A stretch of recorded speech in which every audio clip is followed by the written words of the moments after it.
How do expert interviews help with the commercial due diligence process? Yeah, I think about expert interviews as looking around the corner in commercial due diligence. And obviously, you can see the numbers and know how a company is performing.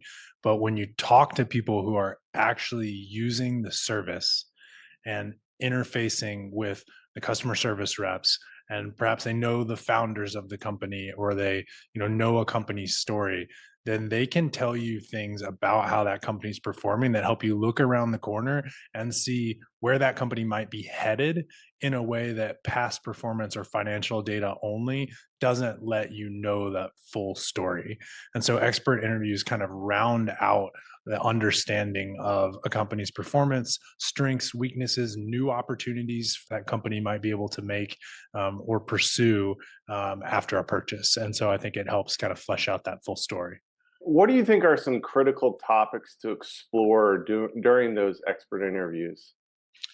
So, love to start with the actual purchase and what were the criteria upon which the customer evaluated the company. Did they think about one other competitor? Was it a competitive sale? What was it ultimately that allowed the customer to choose that company? And then have they delivered on that promise?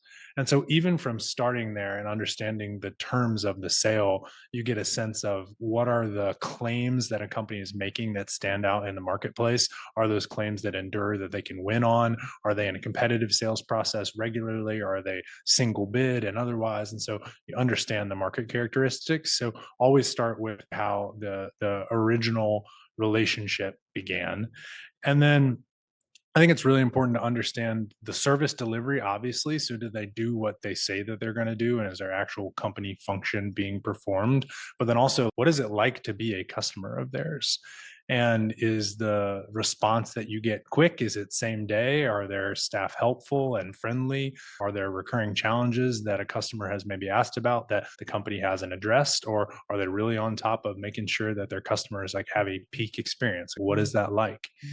And then one place that I have found to be really quite fruitful is asking, what does the company do well now? What do you wish that they offered that they didn't offer?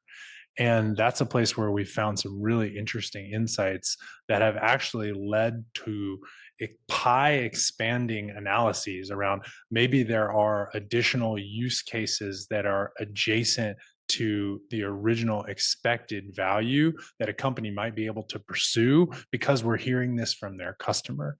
If I had to add one more, we always often ask about why would you stop using this company and what would have to be true. That's a good way to evaluate both the competitive threat and risk of switching, and then also the market conditions. And so, is it, hey, if there's a recessionary environment, we're going to scale back our purchasing in this area or scale back our spend. And so the company's at risk through no fault of their own. Or, hey, we would only switch if another customer came and undercut them on price. It helps us to understand the strength of a given company's position in the marketplace and how kind of defensible that moat around them is. What are some kind of either interesting or unexpected insights that you've uncovered while doing expert interviews? I think the tangential product offering is probably the unexpected insight that we've seen a couple times. And this has happened with some software integrator partners that we've been looking at, where they have a core software and service offering that is kind of their go to market, and they're helping companies with their ERP software, the integration, the customizations, everything they do. And then we were asking, what other enterprise software are you using, or what other kind of business go to market tools are part of your stack? And if this company were to also offer that service or that level of customization for this other software, would you use them? And I think we did 15 interviews for that particular client. Four of them pointed to a similar adjacent software provider that they were using, that they said they would be happy to go with this target company if they were to offer that. And so we got to have some pattern recognition and say, hey, think there's a there that you all might want to look at. And I think those interesting insights around either a similar pain point that different customers are experiencing or a similar opportunity can often yield insights.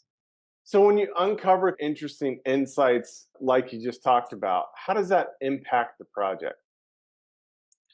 Yeah, I find that the best due diligence projects, we have a tight feedback loop with the private equity firm that's doing the evaluation.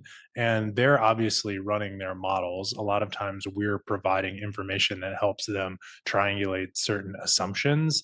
I think it works best when there's a quick feedback loop where we can say, hey, we're hearing this.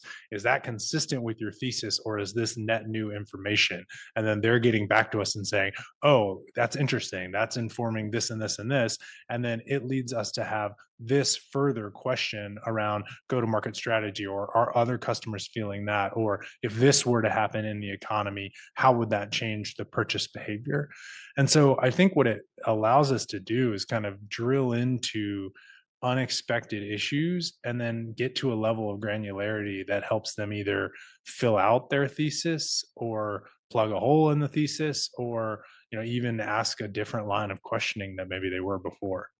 And kind of off the cuff, what would be your number one tip for conducting expert interviews for due diligence? Stay curious. I mean, I think the tendency to avoid would be getting monotonous in, we do 15 of the same interview, but everyone has had a unique experience.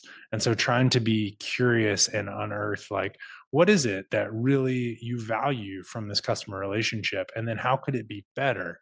Like, you're going to get something there that's going to help both the private equity firm who's doing the due diligence evaluate, and then also to take back to the company itself and say, here's what your customers are saying about things that you all do quite well and ways you could improve. That in and of itself is a valuable tool, but you only get there by asking good questions and being curious. This video discussed using voice of customer interviews for commercial due diligence. But at 10X, we go beyond that. We combine market insights and expert analysis. We analyze these insights and provide clear, actionable recommendations to our clients. Our independent and unbiased approach helps them make informed decisions for their go-to-market and product strategies. For more information and to contact us, visit 10eqs.com. Thank you for watching, and we look forward to supporting your next project.